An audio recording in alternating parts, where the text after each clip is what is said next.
TEA como tal es una forma de poder percibir la realidad de manera distinta, de procesar esa información que percibo de manera distinta y que por ende voy a expresarme de manera distinta. Todas las personas autistas deberían de tener un perfil sensorial. Entonces es algo que yo también invitaría mucho a la sociedad. El simple hecho de informarse. No con la finalidad de dedicarte a eso, no, simple y sencillamente con la finalidad de poder sensibilizarte y no de prejuzgar tal vez a algunos papás que llevan a su chico con una pecherita y decir, ay, mira, lo están tratando como un perrito. Bueno, no, tal vez el chico tiene algunas dificultades para poder detectar a nivel propioceptivo dónde está su espacio, ¿sí? No reconoce los límites, no reconoce situaciones de riesgo, y el hecho de conocer un poquito más del tema pues nos orilla a ser más empáticos en sociedad.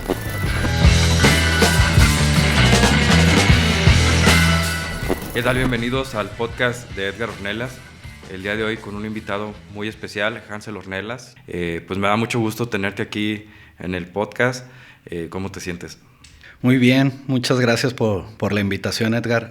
Un placer estar acá para compartir y pues brindar un poco más de información respecto al tema que nos atañe hoy. Así es, bueno, pues el tema va a ser el autismo, tanto de la parte del acompañamiento de los papás como de alguna manera la concientización de los docentes. Me gustaría que nos platiques cómo fue que te adentraste al mundo del autismo, cómo fue tu primera experiencia. Claro, como tal, pues cursé la carrera de psicología. Al término, se me da la oportunidad de entrar a una asociación civil, en la cual comencé directamente en la atención con personas dentro del espectro autista. Posteriormente, pues íbamos viendo necesidades y decíamos, oye, pues nosotros implementamos objetivos, creamos todo un plan de trabajo para poder facilitar la adquisición de habilidades en los chicos. Sin embargo, en muchas ocasiones lo que sucedía era que los papás no estaban del todo conscientes de cómo realizar también este fomento de habilidades en sus chicos. Entonces, se me da la oportunidad de poder acompañar a los padres de familia para poder concientizarlos, sensibilizarlos y capacitarlos en medida de lo posible para que sepan qué tipo de apoyo brindarle a sus chicos.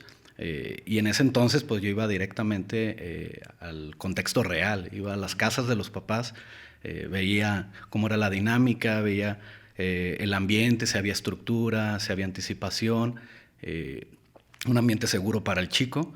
Y pues brindaba la atención directa, este acompañamiento y asesoramiento directamente en la casa de los padres de familia. Y por ejemplo, en el caso de cuando son bebés y a lo mejor es el primero, ¿de qué manera has visto que se da pues esta primera reacción al saber que el diagnóstico, no sé, de alguna manera, pues de parte de los papás a lo mejor el no saber qué hago, a dónde voy, cómo trabajo? Claro, sí, el autismo como tal, bueno, el trastorno del espectro autista se puede identificar desde edad temprana, ¿sí? En algunos casos, algunos chicos, pasando el primer año, año y medio, ya empezaban a mencionar algunas palabras, ya empezaban a articular oraciones pequeñas y de repente nulo lenguaje. En algunos otros casos el chico jugaba de manera típica con los juguetes, socializaba tal vez con algunos otros pequeños de su edad y de repente también se da como este corte en el desarrollo y es donde los papás dicen, canijo, como que algo está sucediendo, ya no me voltea a ver a los ojos, ya no juega de manera típica con los juguetes, tal vez nada más lo avienta hacia arriba o le da vueltas, ya le cuesta un poquito más interactuar con sus pares. Entonces es cuando a ellos les entra como la incertidumbre de, ok, vamos, ¿qué tenemos que hacer? Y el primer acercamiento por lo regular es con su médico particular, que es donde van analizando el caso y se va canalizando de hacer así necesario para poder brindar un diagnóstico fiable.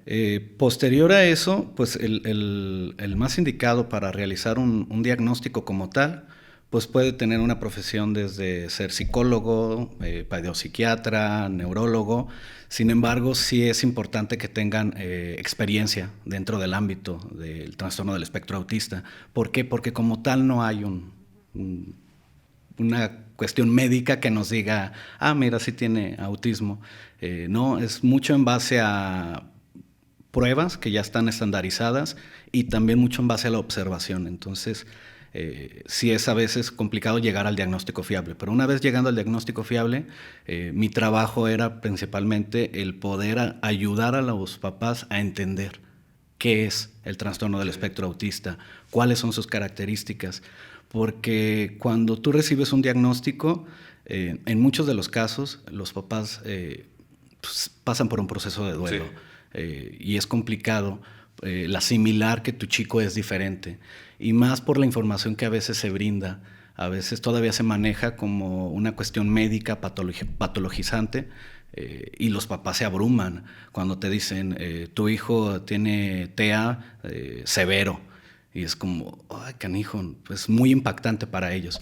Entonces mi labor meramente es como, ok, escuchar, entender, comprender, empatizar, pero también ayudarles a ellos a entender, comprender y empatizar en torno a la condición.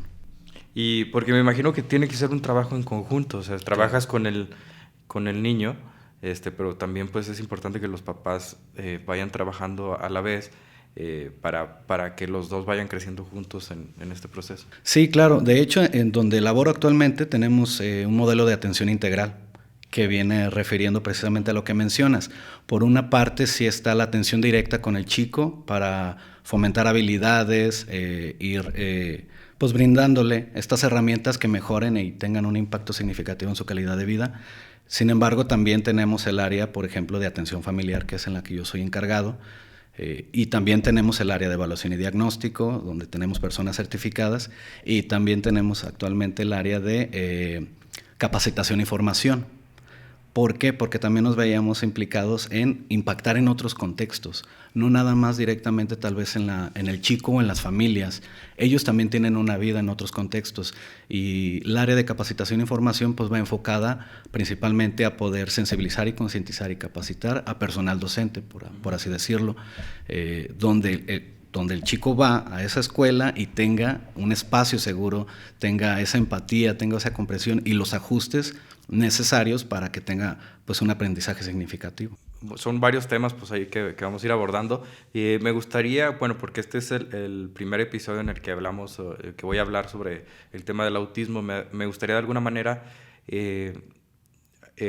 preguntarte qué es el autismo, a lo mejor de manera general. O sea, a lo mejor necesitaríamos un episodio completo para este tema, pero por si alguna persona no conoce del tema, no sabe del tema, que pueda tener una idea de qué se trata. Sí, como tal, dentro de los manuales diagnósticos, específicamente el DSM-5, está catalogado como un trastorno del neurodesarrollo, ¿sí? Que va a impactar directamente en áreas específicas, por ejemplo, el lenguaje y la comunicación social, la interacción social, por ende, en las dificultades sensoriales, es decir, en cómo percibe el chico los estímulos del ambiente, y en patrones repetitivos de conducta. Esos serían como las características generales de las personas dentro del espectro autista. Preguntarte si se conoce alguna causa, algún origen, porque bueno, por lo menos creo que desde mi perspectiva el que haya más concientización y más diagnósticos pues nos ayuda a decir, porque ahorita se comenta que antes no había tantos niños con autismo y claro, ahora hay muchos, hay un montón. Entonces, sí, claro. No sé si realmente haya habido un aumento de casos o vaya relacionado con el aumento de los diagnósticos. Entonces, preguntarte si se sabe cuál es el origen, qué lo causa. Sí, mira, aquí hay unas cuestiones muy importantes que hay que remarcar. Una es el cambio de los criterios diagnósticos, ¿sí? Antes había otras entidades diagnósticas dentro de los trastornos del neurodesarrollo, por ejemplo, el autismo como tal, después venía el síndrome de Asperger o el trastorno generalizado del desarrollo no especificado. Entonces, ¿qué pasó con esta nueva edición del DSM-5? Que integró, ¿sí? Integró esos criterios diagnósticos, esas entidades diagnósticas, y los puso en uno solo, que es el trastorno del espectro autista. Esa es una de las razones por las cuales pues los diagnósticos se vieron incrementados. Otra de las razones es que como tal ya hay mayor acceso a un diagnóstico fiable. ya hay mayor información. Las personas, las familias ya pueden detectar tempranamente que algo está ocurriendo en el desarrollo de sus chicos y pues buscar la atención pertinente. Esa es otra de las razones. Y respondiendo a tu pregunta de si hay un origen como tal, pues hay muchísimas investigaciones, ¿sí?, que tratan como de darle respuesta a esa pregunta de por qué algunos chicos presentan el trastorno del espectro autista y por qué algunos otros no. Y en esto hay dos teorías. Una es la teoría genética y la otra es la teoría ambiental. Se realizó un estudio en California hace algunos años con familias que tenían gemelos, ¿sí?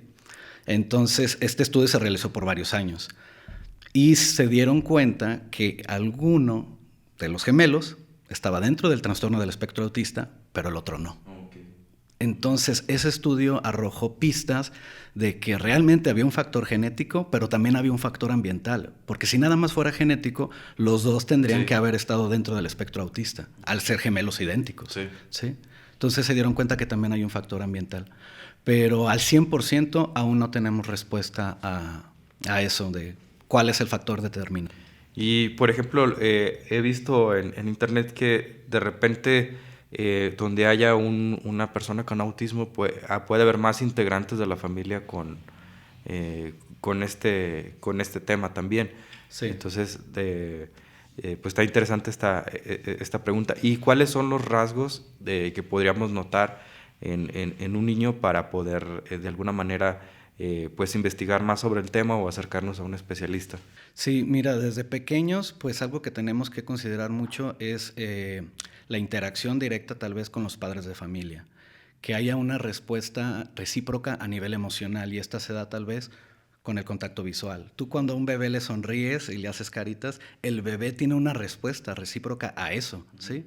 Y en algunas personas dentro del espectro autista, cuando están pequeños, no tienen esa respuesta. Les cuesta mucho tal vez el contacto visual, ¿sí?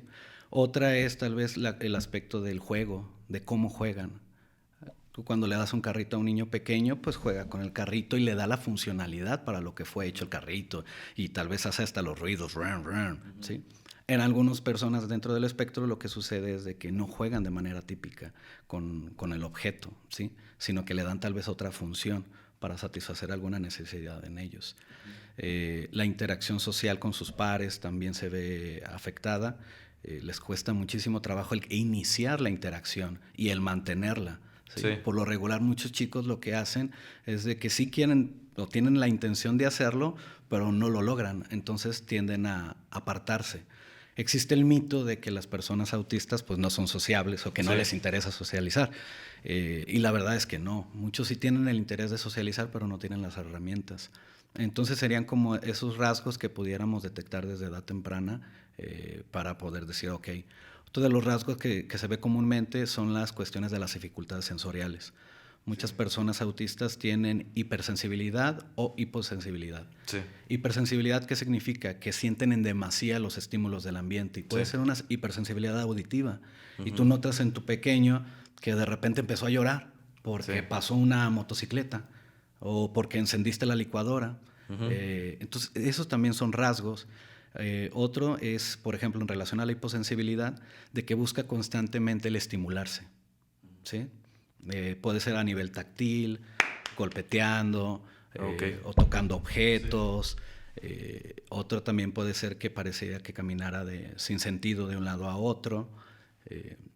Son pequeñas características que pudiéramos ir observando y que digamos, ok, aquí está pasando algo en el desarrollo. Y, por ejemplo, si de alguna manera vemos estos rasgos, tenemos dudas sobre el tema, ¿a dónde sería importante acercarnos? Digo, tal vez en cada municipio, en cada ciudad se trabaja de manera distinta, pero ¿cuál sería la recomendación o el protocolo a seguir en este caso? Pues el primer paso sería el acudir con tu médico particular, ¿sí? Para que él pueda analizar la situación y posteriormente el buscar un especialista como tal que tenga esta experiencia en el trastorno del espectro autista, porque en el DIF Zapopan, el centro de autismo donde yo laboro actualmente, nos llegaban muchos casos que eran falsos positivos. Entonces, ¿qué sucedía? Que tal vez los papás sí veían algo diferente en el desarrollo de sus chicos, iban con algún especialista, neurólogo, psiquiatra, y lo que sucedía era que al no tener experiencia dentro del trastorno del espectro autista, pues lo encajonaban ahí porque veían ciertos rasgos nada más, pero tal vez no aplicaban una prueba estandarizada específicamente para detectar el trastorno del espectro autista, o no tenían el ojo clínico. Entonces llegaban acá y nosotros teníamos que corroborar ese diagnóstico. Entonces lo más indicado siempre es que busquen a una persona que tenga experiencia dentro del trastorno del espectro autista, en la atención a estas personas. No sé si ya, pues de alguna manera, acudiendo con un especialista, pues ya te pueda canalizar o rehacer la recomendación de si necesitas asistir con un neurólogo, un psicólogo o un centro de atención especializado de autismo. Que bueno, me gustaría preguntarte de alguna manera general, ¿cómo es que se trabaja en una clínica o en una asociación el tema del autismo? ¿Cómo es que las personas que trabajan con ellos realizan sus actividades? Ok, pues como te mencionaba, pues el primer paso sería el acudir como tal, agendar una cita, de ahí se pasa a una lista de espera que lamentablemente pues es bastante amplia, pero una vez les toca su ingreso, el primer acercamiento es con evaluación y diagnóstico. Quienes hacen una evaluación hacen estas observaciones y en dado caso de que el chico ya venga con algún diagnóstico, pues se corrobora. Y en dado caso de que no, pues se brinda. Posterior a eso pasa a una segunda lista para la atención directa ya con el chico. Una vez que llega con nosotros, el chico entra directamente a la atención con las terapeutas, quienes hacen nuevamente una evaluación de habilidades, ¿sí? Para ver qué áreas son las que están más afectadas y ver qué necesidades de apoyo tiene. Sí, y justo en esto hay una pregunta que te quería hacer, porque en el autismo no es, bueno, creo que no es como otro tipo de trastornos o de patologías donde puedas decir, cumple con 10 rasgos o con 10 síntomas, y entonces si los cumple con todos, califica. En el autismo funciona de manera diferente. Lo que sucede en el autismo es, y por eso se llama trastorno del espectro autista, es que las características que te acababa de mencionar anteriormente, estas dificultades en el lenguaje y la comunicación social, en la interacción social, en los comportamientos repetitivos y estereotipados y en las dificultades sensoriales, estas características como tal se van a manifestar de manera distinta en cada uno de los individuos. Sí. Por eso es un espectro, sí. ¿Sí? Entonces la variedad es infinita. Entonces de ahí radica lo que vendría siendo la atención de nosotros es personalizada, ¿sí? Lo que le pudiera funcionar a fulanito no le va a funcionar a sutanito. Tiene que ser una atención especializada y personalizada. Sí, y creo que aquí es uno de los puntos que yo considero más importantes de que haya un acompañamiento a papás, porque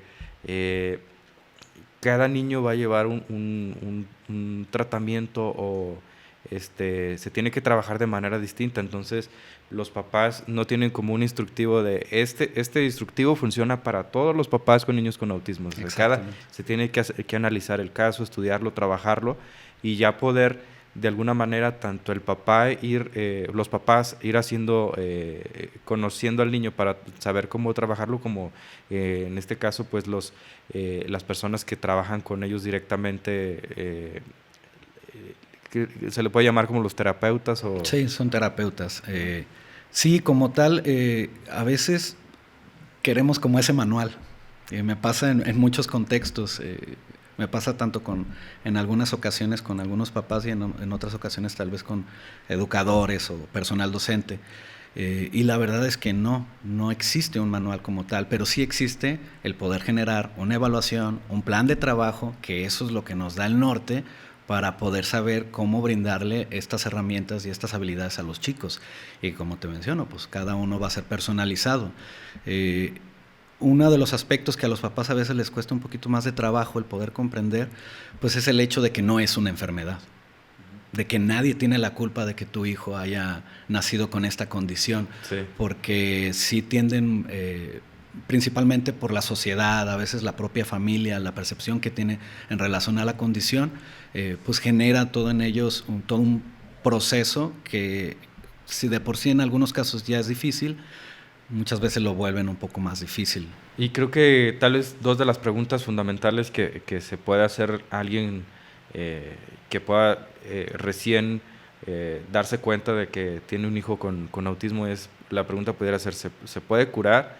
Y la otra es, ¿va a ser su vida normal? O sea, creo que son como preguntas que como papá pues es normal hacérnoslas. Ajá. Sí, claro. Y una es esa, dentro de los mitos en relación al trastorno del espectro autista, pues está ese de que llega un momento donde crecen y se cura. Es decir, sale del espectro, ya no entra dentro del espectro. Y pues realmente no, esta es una condición para toda la vida. Lo que sí va a suceder es un cambio en la sintomatología, ¿sí? En los comportamientos, en la adquisición de habilidades, eso sí va a suceder.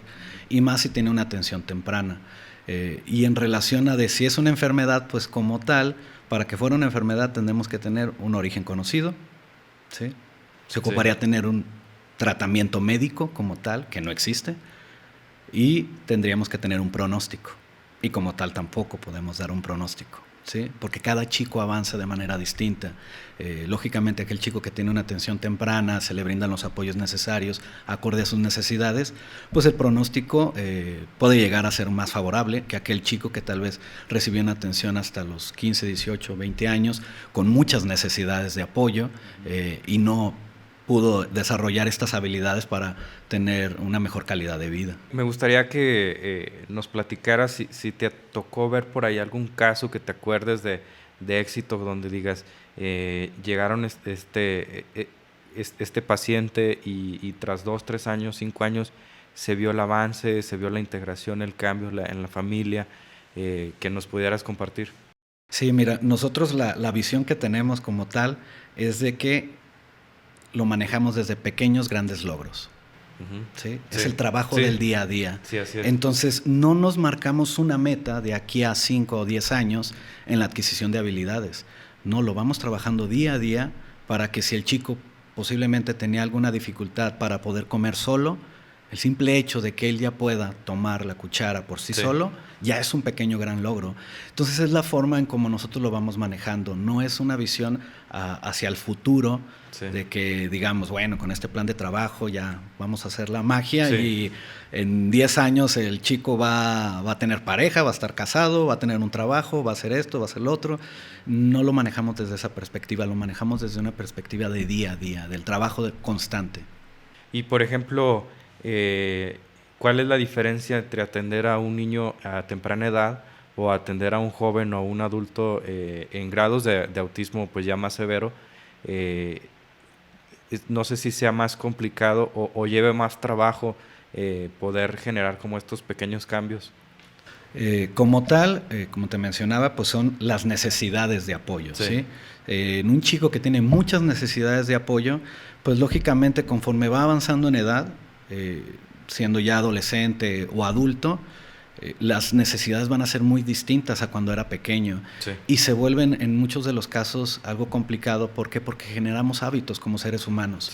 Entonces cambiar esos hábitos tan solo a nivel de comportamiento, a nivel de pensamiento, a nivel de gestión de emociones, pues sí va a resultar un poquito más difícil que en aquellos casos en los cuales los chicos recibieron una atención temprana. De aquí me gustaría pues brincarnos al tema de la cuestión de en las escuelas, cómo se ha tomado el tema, cómo has visto, o más bien de alguna manera pues iniciar con de qué manera te toca a ti acompañar o capacitar a los docentes para generar conciencia sobre el tema del autismo. Sí, cuando yo llegué a DIF Zapopan, lo que hacíamos era ir directamente a las escuelas. Entonces nos distribuíamos por zonas, íbamos y sensibilizábamos y capacitábamos al personal docente, directivos, todos los que estuvieran involucrados en el proceso de enseñanza-aprendizaje. ¿Y qué hacíamos? Pues brindábamos información general en torno a la condición para que ellos pudieran entender que el chico como tal no es agresivo. O sea, las personas, también existe ese mito de que las personas autistas son agresivas, y no, realmente no son agresivos, o de que tendríamos que controlar sus conductas, porque es que no presta atención, se levanta y se sale del salón, o anda caminando de un lado a otro, y nomás está molestando a los compañeros. Pues realmente tampoco es así. Entonces, en un segundo momento, lo que hacemos es brindarles apoyos y estrategias en relación a metodologías. ¿Por qué? Porque muchas de las conductas que puede llegar a manifestar una persona dentro del espectro autista es por la falta de apoyos y de estructura y de anticipación. No es porque el chico que tenga un problema de atención. Bueno, si conocemos que las personas dentro del espectro hiperfocalizan su atención hacia sus intereses, hacia lo que a ellos les gusta, les llama, pues esa idea de que no prestan atención pues desaparece, porque realmente prestan atención. O esa cuestión de que son hiperactivos, de que todo el tiempo están moviéndose y que no hacen caso, no siguen instrucciones. Pero al brindar apoyos y entender de por qué el chico hace lo que hace, cuál es la función de ese comportamiento, pues se pueden brindar estrategias para poder ayudar al chico a que tenga un aprendizaje significativo. Entonces los docentes, yo los entiendo que en un primer momento están como muy abrumados, porque pues como tal no tienen ese manual, que sin embargo ya los hay. Manuales a nivel general para poder brindar estos apoyos a las personas dentro del espectro autista y que su inclusión en el área educativa pues sea lo más favorable posible. Pero entiendo que en un principio es difícil, porque pues como me lo platicabas hace un rato, son a veces maestros que tienen 35, 40 alumnos, les llega un chico dentro del espectro autista y ellos no tienen la experiencia, no tienen el conocimiento, pues sí es abrumador, no saben qué hacer. Entonces, anteriormente hacíamos eso, íbamos directo. Después, por tiempos, movimientos, nos resultó muy complicado el poderlo llevar a cabo, y lo que hicimos posteriormente fue convocarlos al centro de autismo. Entonces, programábamos sesiones en específico, con temas específicos, de manera mensual o bimestral, para que ellos pudieran acudir y de esta manera tener esta formación a nivel general, que es algo que también les dejábamos muy en claro. O sea, esto no lo van a aprender de la noche a la mañana, necesitan mínimo dedicar 5 o 10 minutos de su vida personal para poder empaparse del tema, poder entender, y más allá de comprender el trastorno del espectro autista, que es importantísimo y es vital, es entender al chico. Entender sus necesidades específicas de cada uno de los chicos. Sí, y no sé si tengas, a lo mejor no de manera exacta, pero por ahí a lo mejor una aproximación a una estadística de, por ejemplo, en un aula de 30 niños, de 40 niños, generalmente cuántos niños pueden presentar estar dentro del trastorno del espectro autista, ya sea en los niveles 1 o no sé si ya alguien del nivel 2 tenga que entrar a una institución especial o... Ok, como tal no existe una estadística. De hecho, actualmente no tenemos una estadística como tal de cuántas personas están dentro del espectro autista en México. ¿Sí? Tenemos estadísticas de la Organización Mundial de la Salud, que estaba actualizado, creo que uno de cada 160 personas en el mundo está siendo diagnosticado con trastorno del espectro autista. Tenemos otras estadísticas, por ejemplo, de Estados Unidos, de los CDCs, que enmarcan una estadística, creo que está en 1 de cada 68. Pero pues como tal en México no la tenemos, y pues mucho menos en el aula. Y respondiendo a la cuestión de cuándo un chico está listo para una escuela regular o qué es lo idóneo en relación a su atención, en relación a la educación, pues también se tiene que hacer toda una evaluación y todo un análisis, ¿sí? ¿Por qué? Porque a veces me toca, como tal, pues los papás pues dicen, ok, pues quiero que mi hijo tenga acceso a la educación, pueda ir a una escuela, pueda tener un aprendizaje significativo en el área educativa, pero también en el área social. Sin embargo, a veces muchos chicos no están listos. ¿Por qué? Porque no cumplen con los prerequisitos tal vez. Y con prerequisitos me refiero a que puedan focalizar su atención de manera adecuada, puedan seguir instrucciones, puedan esperar sentados un periodo de tiempo, no igual a los demás, lógicamente, puedan controlar esfínter de manera autónoma, y pues tengan habilidades de psicomotricidad fina o psicomotricidad gruesa en relación a la marcha, en relación a subir y bajar escaleras.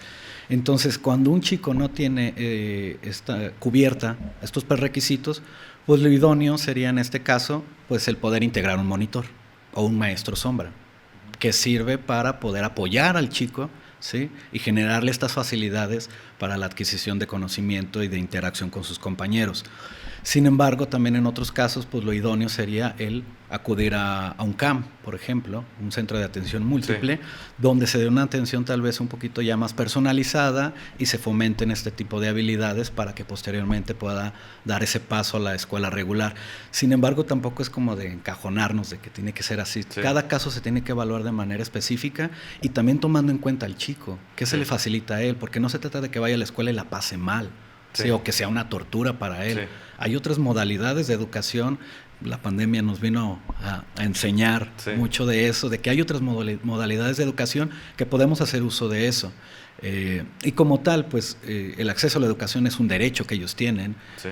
Las escuelas no podrían negarse a que un chico pueda ingresar nada más porque tiene trastorno del espectro autista. Sin embargo, los entiendo y digo, ok, pues no estamos preparados, no estamos capacitados, y de ahí la importancia de poder conocer más al respecto y hablar más al respecto del espectro autista. Y por ejemplo, sobre este tema que comentas de los maestros sombra, es un tema que yo lo veo, por lo menos localmente lo veo nuevo, que se está implementando en pocos colegios. No sé si ya tenga varios años que se está implementando, cómo funciona. Tengo entendido que de alguna manera pues los papás cubren con los gastos que son adicionales a la colegiatura del maestro sombra.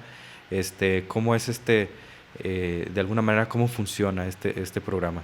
Sí, como tal, pues ya tiene varios años implementándose aquí en México, a partir de que cambiaron las leyes de inclusión. Entonces, ¿quién es idóneo para ser un maestro sombra o un monitor? Pues se recomienda que tenga pues un estudio en educación especial o psicología, ¿sí? O en cuestiones educativas. En ese sentido, los papás son los que por lo regular empiezan toda esta búsqueda de dónde encontrar ese monitor, dónde encontrar porque como tal, pues en muchos lugares no hay una institución implementada de aquí formamos monitores y maestros sombras. Entonces se empieza esa búsqueda, pero con esos perfiles, que tengan esa afinidad, ese perfil. Posterior a eso, la comunicación con la escuela es vital. ¿Por qué? Porque muchas de las familias en ocasiones buscan al maestro sombra, pero no hay una coordinación en el trabajo.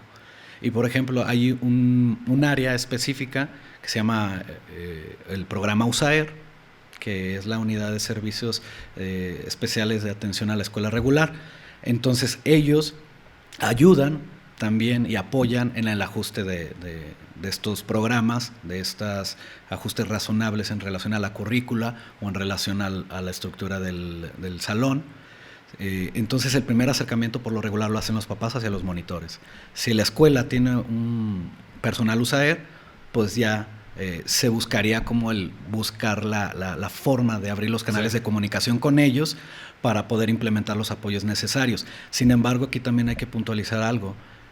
El monitor no es para toda la vida, en la mayoría de los casos. Sí. Que también nos casamos con esa idea, que si bien sí hay muchas personas dentro del espectro que van a ocupar apoyo toda su vida, ¿sí? Sin embargo, también hay que tratar, en medida de lo posible, de que los apoyos que nosotros brindamos se desvanezcan, ¿sí? Entonces, el monitor como tal es un facilitador, ¿sí? Que su periodo dentro del aula tendría que ser limitado, no para siempre. Y es algo que también a veces los papás como que dicen, bueno, pero ¿cómo es ese proceso? ¿Sí? Y en muchos de los casos los monitores o los maestros sombra son los propios papás. ¿Por qué? Porque no tienen el acceso a cubrir un gasto extra de un monitor que pues la verdad no sale barato, y muchos papás pues se ven en la situación de ser ellos mismos los maestros sombra. No se recomienda eso. ¿Por qué? Porque el chico se confunde en relación a los roles. Sí. Es como de, pues, oye, tú eres mi mamá, mi papá, ¿qué estás haciendo aquí en la escuela? No les genera sentido. Sí. Entonces se vuelve un tanto complicado. Pero al no ver otra opción, pues se busca también capacitar a los padres para que puedan saber qué tipo de apoyo brindar, cómo realizar ajustes, y que en medida de lo posible el maestro no se deslinde. Porque también llega a suceder de que como el maestro no tiene la capacitación, no tiene la formación, entra un monitor y pues delega toda la responsabilidad al monitor.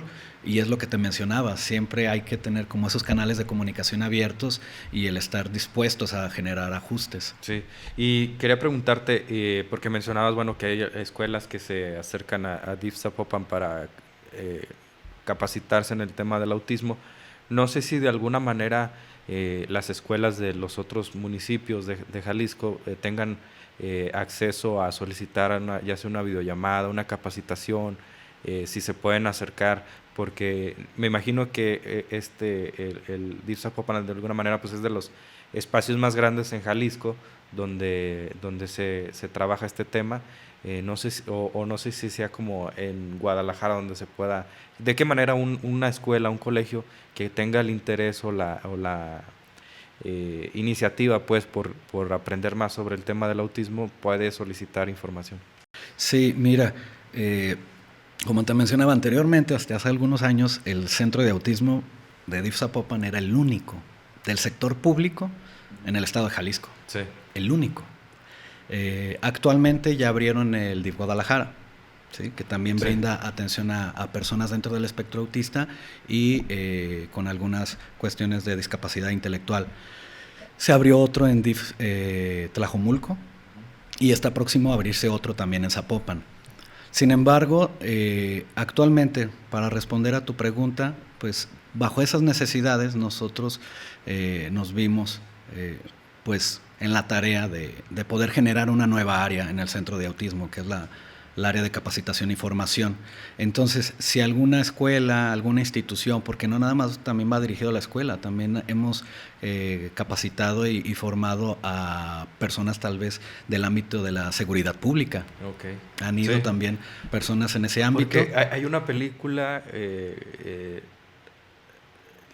no recuerdo ahorita el nombre, a ver si se me viene a la mente, donde había una persona con autismo que fue detenida por la policía en Estados Unidos y en base a esto, bueno, se le hace como un juicio, no sé qué, entonces pues ya demuestran que tenía autismo y por eso reaccionó de esa manera y en base a eso alguien se inspiró, creo que se llama Yo Soy Han, Han, algo así, y en base a eso un director de cine se inspiró y creó toda una historia en base a eso. Sí, sí, y sirven como esos parámetros, ¿sí? El poder visibilizar de alguna manera a través del arte, a través del cine, a través de la música, la condición como tal. Y en relación a eso, lo que te mencionaba de cómo hacer para acudir a solicitar este servicio, pues sería llamando directamente a las oficinas y también es una larga lista de espera. Tenemos la prioridad en este momento de poder atender a las escuelas de nuestros beneficiarios, ¿sí? Y actualmente atendemos alrededor de 130 familias, tanto en el turno matutino como en el turno vespertino. Entonces le está dando prioridad a ellos, ¿sí? Entonces, que tengan paciencia si lo llegan a solicitar, o inclusive también lo pueden buscar en el ámbito privado, ¿sí? No necesariamente tienen que esperarse a la cuestión del sector público. También lo pueden buscar desde el ámbito privado. Hay muchísimos especialistas que se dedican a poder realizar esto, campañas de sensibilización y de capacitación en cualquier tipo de ámbito, ya sea el ámbito del sector salud, lo han hecho con doctores, en el ámbito educativo, en el ámbito tal vez jurídico. Es decir, mientras más personas sepamos qué es el trastorno del espectro autista y cómo brindar apoyos y ayudas y cómo brindar esta empatía con ellos, pues mejor será. Y mi siguiente pregunta va en ese mismo sentido de ¿por qué crees que sea importante? En este caso, pues tú trabajas de alguna manera acompañando papás y docentes en el tema del autismo, pero ¿por qué crees que sería importante que no solamente papás y maestros, sino toda la sociedad conozca del tema? Porque creo que, bueno, por lo menos a nivel personal, yo en ocasiones que me he encontrado con personas con autismo, no sé cómo reaccionar. Por ejemplo, son personas que a veces no tienen el filtro social. Entonces puede que yo esté viendo el celular, se acerca el niño y se mete a ver el celular, o a veces hasta te lo arrebata. Claro. Entonces uno lo pueda tomar a lo mejor como que es grosero, que el niño no está, puede uno como hacer el juicio. Sí. Entonces Creo que poniendo el tema sobre la mesa, generando conciencia, nos ayuda a entender que no lo está haciendo de mala manera. Y bueno, Claro. por eso quería preguntarte, ¿tú qué piensas de por qué sería importante que toda la sociedad conozca sobre este tema? Sí, principalmente es por relación a la solidaridad como Sí, ciudadanos, ¿sí? El poder apoyarnos unos a otros. Y por otra parte es que eres parte de él, eres parte de ese proceso, ¿sí? sí, Impactas directamente en su vida a la hora de entenderlo y no enjuiciarlo. ¿Por qué? Porque sucede muchas veces de que tal vez el chico va en el transporte público y tiene dificultades a nivel sensorial muy marcadas. sí, Entonces imagínate ir con 30, 40 personas apretándote. Entonces ya desde ahí tal vez pueda llegar a provocar una conducta en el chico. Pero a la hora de que la gente esté concientizada y sensibilizada, dice, bueno, ok, no es berrinchudo. No es sí, que le gusta comportarse mal, no, es que se sobrecargó a nivel sí, sensorial, ¿sí? Tal vez fue por la cuestión de la hipersensibilidad auditiva, de que fueron demasiados ruidos, y, y eso abre puertas al hecho de poder apoyar y ayudar. En muchas de las ocasiones, cuando un chico tal vez entra en algún tipo de crisis, ya tú desde que lo entiendes y lo comprendes dices, bueno, me acerco o mantengo la distancia sí, y mejor no intervengo, ¿sí? sí, Tal vez nada más preguntarle al papá, a la mamá, oye, ¿ocupas algún tipo de apoyo? Y a veces lo único que necesitan ellos es tiempo, tiempo, así es. ¿sí? Darles Sí, ese tiempo para poder expresar y poder, lógicamente, pues, salvaguardar su integridad física. Pero el hecho de hablar del tema y de concientizar a nivel social tiene un impacto directo en la calidad de vida de estas personas, ¿sí? Porque ya no los vemos desde el juicio, ¿sí? O desde los prejuicios, que somos seres humanos, es inevitable, sí, ¿sí? Generar prejuicios. Pero mientras más sepamos, más entendamos, más comprendamos la condición, pues vamos a ser parte de ese proceso también y tal vez en algún momento pueda ser algún familiar, pueda ser sí, tal vez algún amigo que tenga algún hijo y que inclusive él mismo esté dentro del espectro, pues nos da esa apertura de poder empatizar con ellos y mejorar nuestra interacción, porque como tal, a veces, en muchas de las ocasiones, las personas dentro del espectro, entre ellos, no tienen dificultades, o sea, interactúan muy bien. sí, La bronca viene a la hora de interactuar con las personas neurotípicas, pero es porque nosotros nos casamos con una idea de cómo tiene que ser un sí, ser humano, ¿sí? sí, Y lo vemos a veces hasta a nivel personal, como, ay, mira qué mal educado, me arrebató el celular. En sí. lugar de ver como una oportunidad y decir, ok, ¿cómo podemos apoyar en este momento? ¿Qué le puedo Sí. enseñar? ¿Sí? Por ahí me tocó ver un TikTok en alguna ocasión donde en un parque de diversiones apagaron los juegos mecánicos que eran más ruidosos para que los niños pudieran entrar un día y no tener estas sobrecargas sensoriales. Y se me hizo muy padre esa idea. Entonces me imaginaba, porque nosotros estamos acostumbrados de alguna manera a los espacios públicos, en ocasiones tenemos esta tendencia al ruido, al bullicio. Entonces no sé de qué manera se puedan generar espacios donde las personas con autismo puedan sentirse cómodos. Seguros, principalmente, Seguros. que se sientan seguros. Sí, Creo que es responsabilidad de ambos, sí, tanto de nosotros como parte del proceso, el poder facilitar que ellos tengan esta interacción en la sociedad de manera sana y adecuada. Y también es responsabilidad tanto de la sociedad en general como de las gestiones públicas para poder brindar este tipo de ajustes.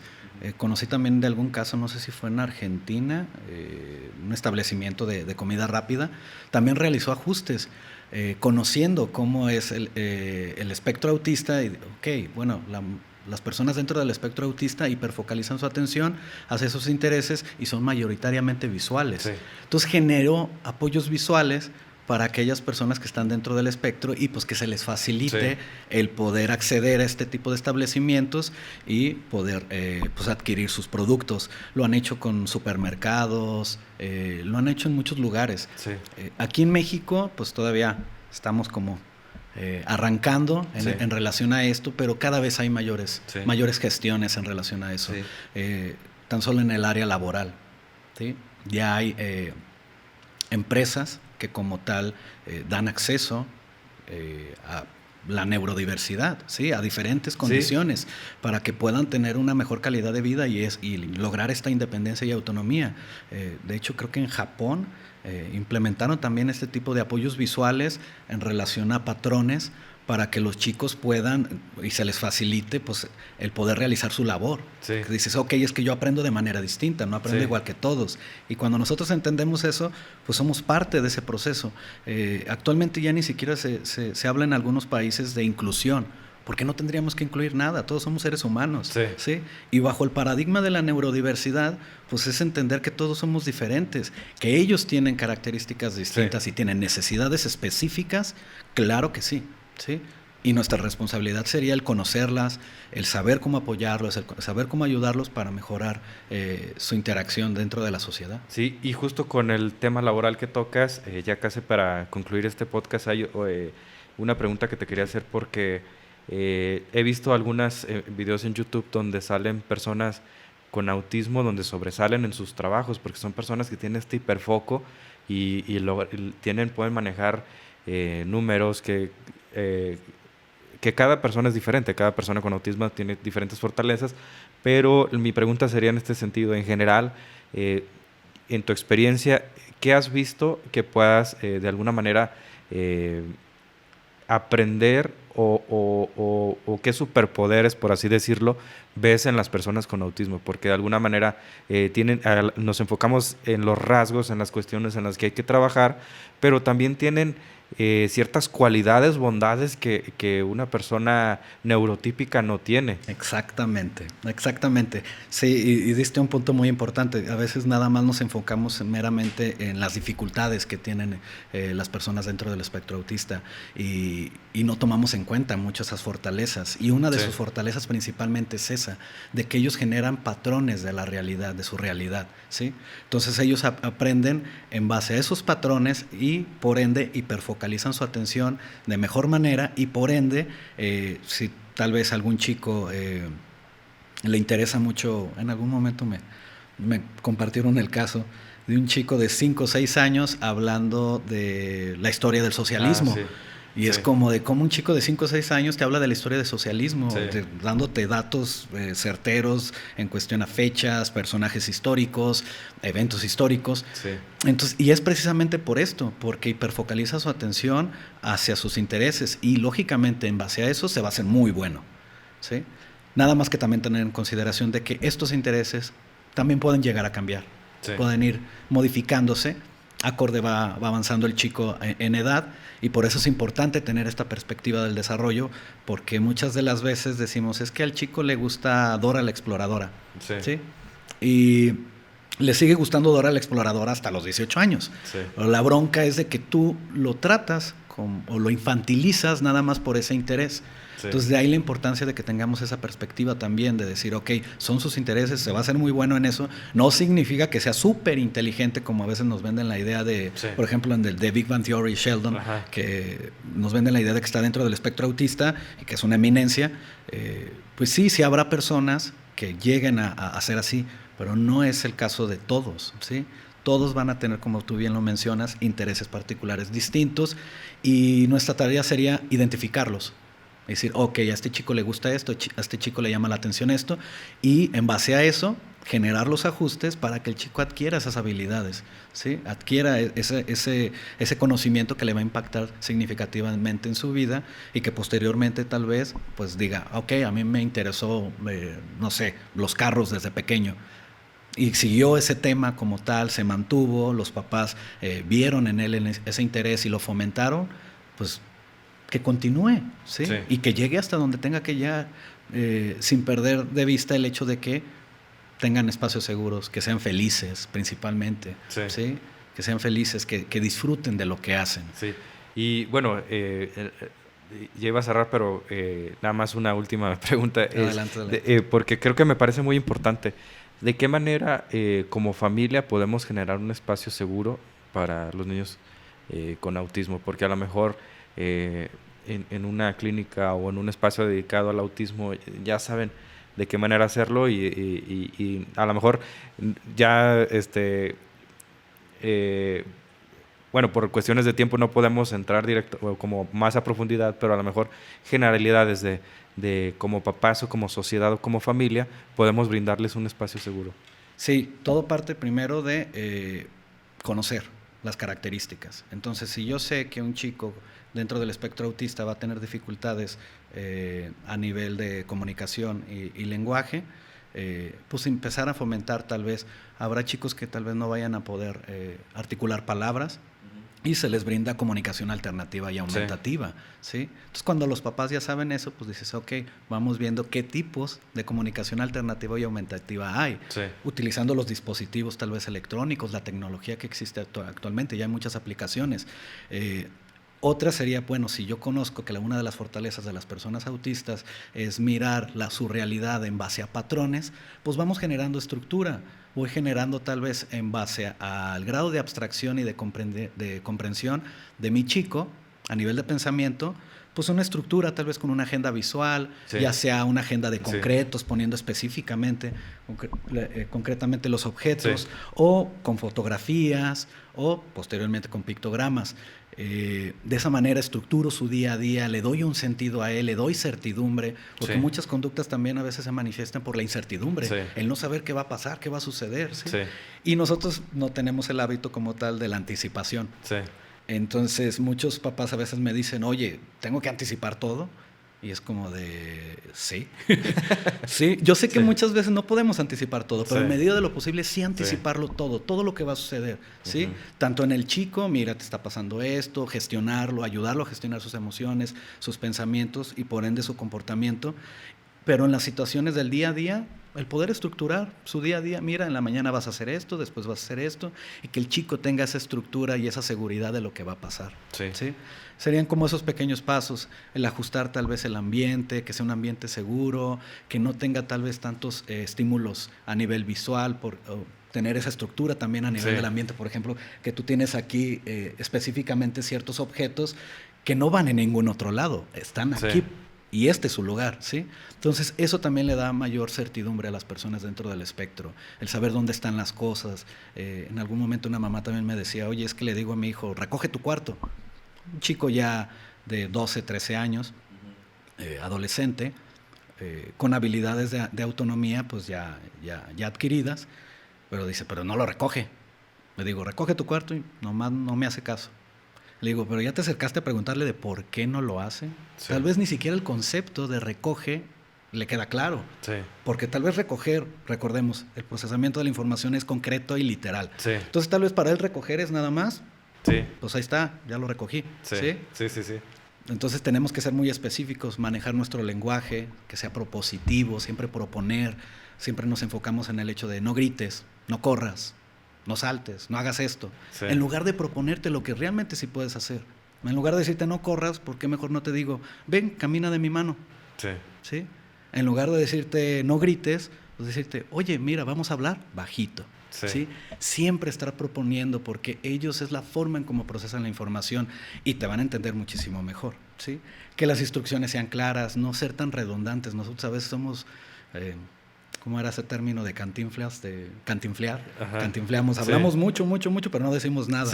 Entonces, eso también sería una recomendación. Sí, porque creo que como mexicanos estamos acostumbrados de alguna manera, el doble sentido, la ironía, el sarcasmo.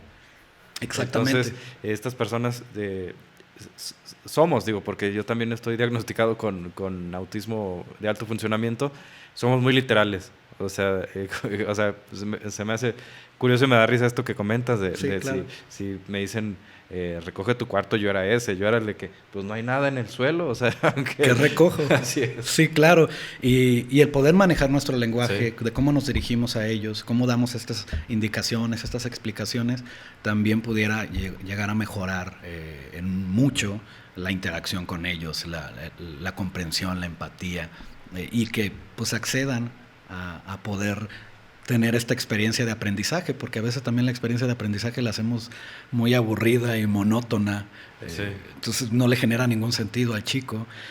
Otra de las recomendaciones sería el explicar el qué vas a hacer, el por qué lo vas a hacer, el cómo lo vas a hacer, cuándo lo vas a hacer, quién lo hace. Rara vez explicamos las cosas, es como de ponte los zapatos. Y nada más, o sea, es la pura indicación, pero ni siquiera damos una razón. Sí. O a veces ni siquiera damos los apoyos, porque asumimos que el chico, pues, en algún momento lo va a lograr. Entonces nada más yo estoy duro y dale, ponte los zapatos, ponte los zapatos, ponte los zapatos.